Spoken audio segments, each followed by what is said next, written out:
Russia continues to rain strikes on Ukraine, targeting its power plants across the country and worsening living conditions for Ukrainians in freezing temperatures.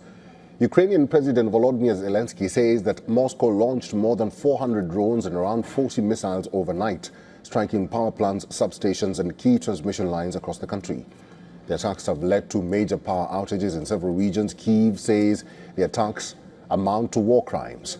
Residents were seen taking shelter in underground metro stations as air sirens sounded.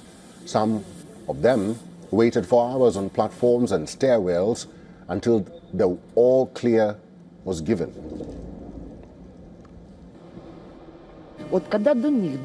When the Europeans and the Americans grasp just a tiny bit of our reality, maybe just power cuts during freezing cold, maybe then they will understand how we survive here. They shouldn't get bombed. No shaheds, nothing. Just this tiny bit. Power cuts during freezing cold.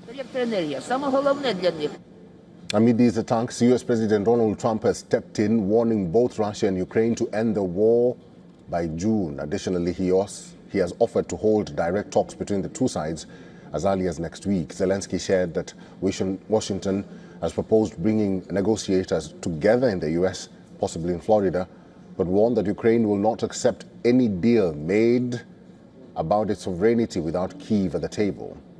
In recent months, the Trump administration has mediated multiple rounds of talks between Moscow and Kyiv in Abu Dhabi. While those talks led to a major prisoner exchange, they failed to produce a breakthrough on the most divisive issue, that is territory. Russia currently occupies around 20% of Ukrainian territory and is demanding full control of the eastern Donetsk region as part of any settlement, a condition that Kyiv has rejected.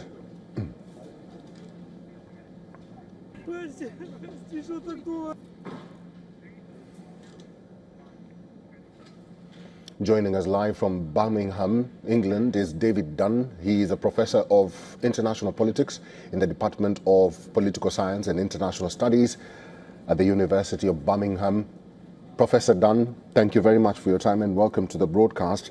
I just want your views on Zelensky's admission that he spoke with President Trump and President Trump told him and Putin that he wants the war to end by June and that he wants both Putin and Zelensky at the same table. Well, this would be a dramatic new turn for them to meet in person. And I think it shows that the way in which the Trump administration is trying always to get the war to end, that is trying always, apart from putting pressure on Russia. The Americans have been very keen to put pressure on Ukraine to give up territory that it hasn't lost militarily and to cede ground to meet the maximalist demands of Russia. It hasn't been willing to actually impose more sanctions on Russia as part of this, but there is a desire to move the peace process along, and the date of June is interesting.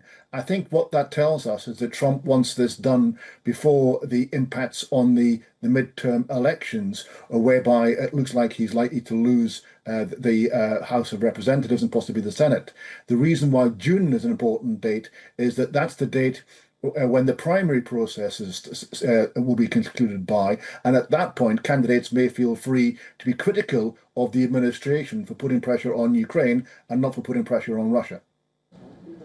Professor Dunn, what do you think about Ukrainians' plea? Because they say they're living in, very hard situations right now because the current strikes are targeting the energy infrastructure. Some of them don't have heating. They're living in very horrid situations at this moment. And their message to Putin is, just give us time, stop attacking us.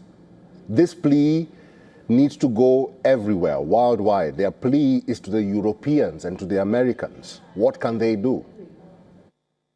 Well, the plea is the one that says that what Russia is doing is a war crime. The UN has called it out as a war crime to deliberately target civilians and civilian infrastructure is a war crime. It also actually calls out the cynicism of Russia that says, oh, Ukrainians are Russian and Ukraine should be part of Russia. Then why destroy it in the way in which you're destroying this and murdering innocent civilians? And the Ukrainians are saying that actually we need support to withhold, to stand up against these attacks and to get us through winter. Russia is weaponizing winter and murdering civilians, and the Ukrainians are calling for help. The Europeans are helping. The Americans are not helping very much at all. They have cut all aid to Ukraine under Trump, and the Ukrainians are calling for the wider world to call out Russia for its barbarian behavior.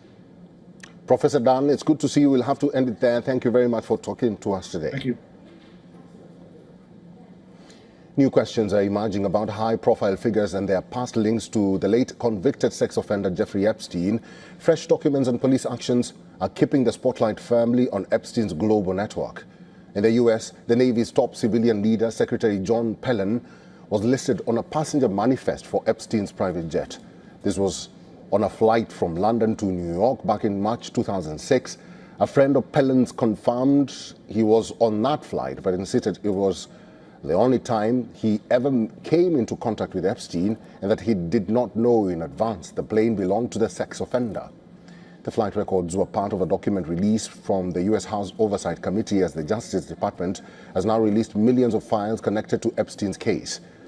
Meanwhile, in France, pressure is growing on former Culture Minister Jack Lang over his own past contact with Epstein.